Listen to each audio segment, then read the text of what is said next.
Railway অভাৰব্ৰিজৰ কাম খুব স্পীডতে চলি আছে।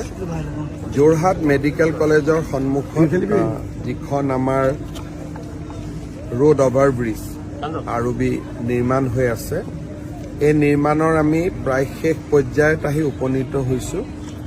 মই আশা কৰোঁ যে ফেব্ৰুৱাৰী মাহৰ শেষৰ ফাললৈকে আমি এই আৰবিখনৰ নিৰ্মাণৰ কাম আমি শেষ কৰিব পাৰিম। আৰু ভোগদৈৰ ওপৰত যিখন ভোগদৈৰ কাষত যিখন ফ্লাইঅভাৰৰ নিৰ্মাণ কাম চলি আছে বৰুৱা চাৰিআলিৰ পৰা, সেইখনো আমি ডিচেম্বৰ মাহৰ শেষৰ সপ্তাহলৈকে গৈ অহা বছৰ আমি সমাপ্ত কৰিব পাৰিম। ৰেলৱে ড্ৰয়িংটো এপ্ৰুভ কৰোঁতে অকণমান তেওঁলোকৰ টেকনিকেল ক্লিয়াৰেন্স আহোঁতে দেৰি হোৱাৰ কাৰণে এই উৰণীয়া সেতু বা আৰবিখনৰ যিটো নিৰ্মাণৰ কাম 3 মাহমান অলপ পলম হ'ল। কিন্তু এতিয়া ৰেল বা আমাৰ APDCL কাৰো লগত এতিয়া সমস্যা নাই, দিনে নিশাই কাম চলি আছে। গতিকে মই ভাবোঁ যে ডিচেম্বৰৰ ভিতৰত ইৰেকশ্যনৰ কাম হৈ যাব। বাকী ৰেলৱেৰ পৰা এটা ক্লিয়াৰেন্স লাগিব আৰু বাকী কামখিনি সমাপন কৰোঁতে মোটামুটি ফেব্ৰুৱাৰী মাহত হৈ যাব।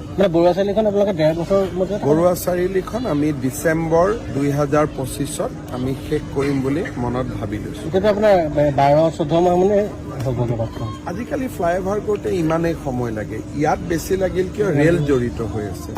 য'ত ৰেলৱে জড়িত নাই তাত যিহেতু আমাৰ ৰাস্তাৰ ওপৰত কৰি যাব লাগে, গতিকে ইমান সময় নালাগে।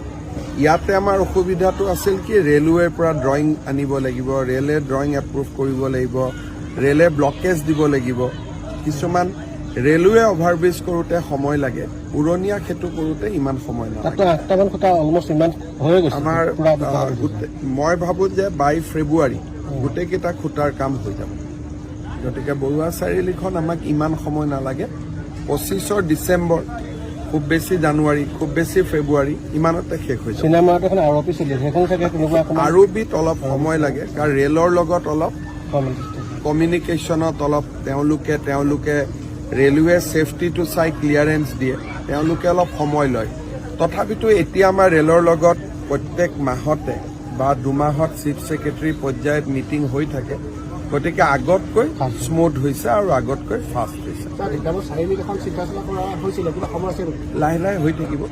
ইয়াততো আমাৰ সংসদগৰাকীয়ে কৈছে বেছি ফ্লাইঅভাৰ হ'ব নালাগে বুলি, সেইকাৰণে আমি চাই চিতি লাহে লাহে কৰি আছোঁ। আপোনাৰ বৰুৱা চাৰিআলিখন বন্ধ কৰিবলৈ চিঠি এখন দিছিলে, যেতিয়া হৈ যাব তেওঁক উদ্বোধনীত তেওঁ নাহিলে হ'ল আৰু।